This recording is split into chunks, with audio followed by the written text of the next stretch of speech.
morning, Red Hawk Nation. Today is Friday, November 1st, and I'm Yael Evan for today's Daily Update brought to you by Wingspan TV.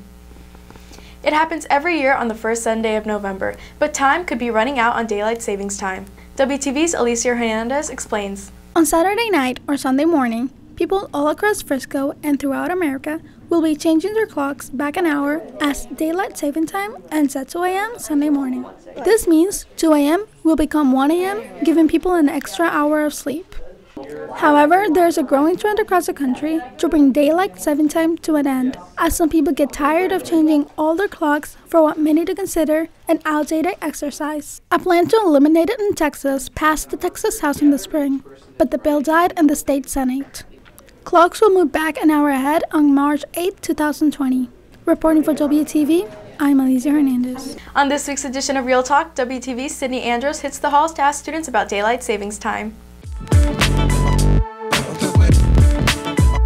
WTV's Sydney Andros with this week's edition of Real Talk, and today we're going to hit the halls and ask students about daylight savings. Do you know what daylight savings is? Yes. Yeah. It's when you set your clocks back. I do. It's when we fall back.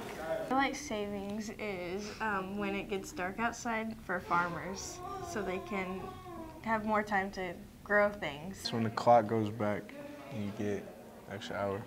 Are you excited for daylight savings? I don't really like daylight savings because it gets like dark at like 5 o'clock at night, so then I'm really tired during the day. I like getting more sleep, but it also messes me up because I'm late for like a week and a half. Because I feel like it would just give me more time to just be to myself. What are you going to do with the extra hour? Shoot, I'm probably gonna have to do homework or something like that. Sleep. That's what I'll do. Sleep. As much as I would like to, I probably won't be going to sleep. I'll probably still be up. With this week's edition of Real Talk, this has been WTV's Sydney Andros. The annual Gary Burns Fun Run is Saturday, but some people may not know the story of the man behind the race. In a story originally aired on WTV in 2018, 2019 graduate Isabella Santiago takes a look at the eternal flame of Gary Burns. Gary Burns was very giving, open-hearted, and he always wanted what's best for the most people that he could help, and he really loved making sure the kids were taken care of.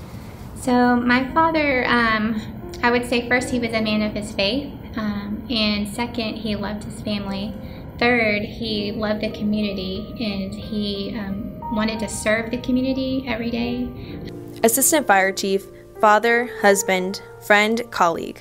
Whatever the hat, thinking of others defines the life of Gary Burns. Wanted to serve the community every day, and he did that. When we first moved to Frisco, he owned the convenience store on Main Street called Snappy Jack that's still there. And people would tell me that he was the first person that they met when they moved to Frisco. So he also ran for city council and held a position for 2 years in the 80s, and then he started to become a volunteer firefighter, and he slowly worked up the ranks to assistant fire chief. So he liked to work kind of behind the scenes too. We learned a lot after he died of things that he did for our community that our family wasn't even aware of. Things that I can remember, he would, when Frisco just had 3 schools, he would come to do the fire safety prevention. He would bring the firemen long before there was the safety clowns. And before Shattered Dreams, he would put videos together of drinking and driving accidents and show it to graduating seniors.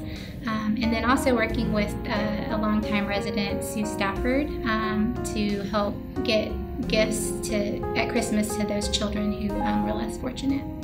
Although he launched countless community projects that were a success, the one that now carries his name didn't catch on at first. He was big on trying to start a 5K before he got sick, and then it never really grew any legs. And then for some reason when he passed away, they brought it back, and it just grows every year.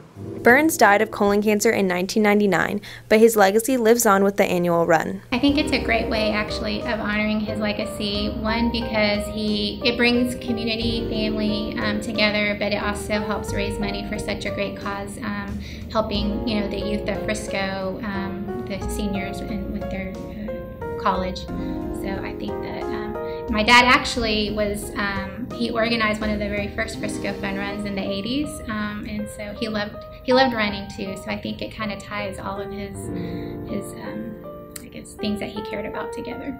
But it was a really cool way to keep his memory alive and his legacy of helping others. And so it was neat to kind of see his legacy living out even though he was no longer with us. Nearly 2 decades after Burns' passing, Frisco has grown and changed in many ways from the community he once knew so well. But his impact on the community has yet to fade. He was a very good person. It's almost been 19 years since he passed away. And Frisco has changed a lot, but I think there's no better way to just keep his name on the fun run, and because he was what Frisco still is today. We're here for the kids and for the Education Foundation to thrive. Despite the rapid growth of the Frisco community, the Gary Burns Fun Run serves as an anchor to carry on the ideals that this one small town had not so many years ago.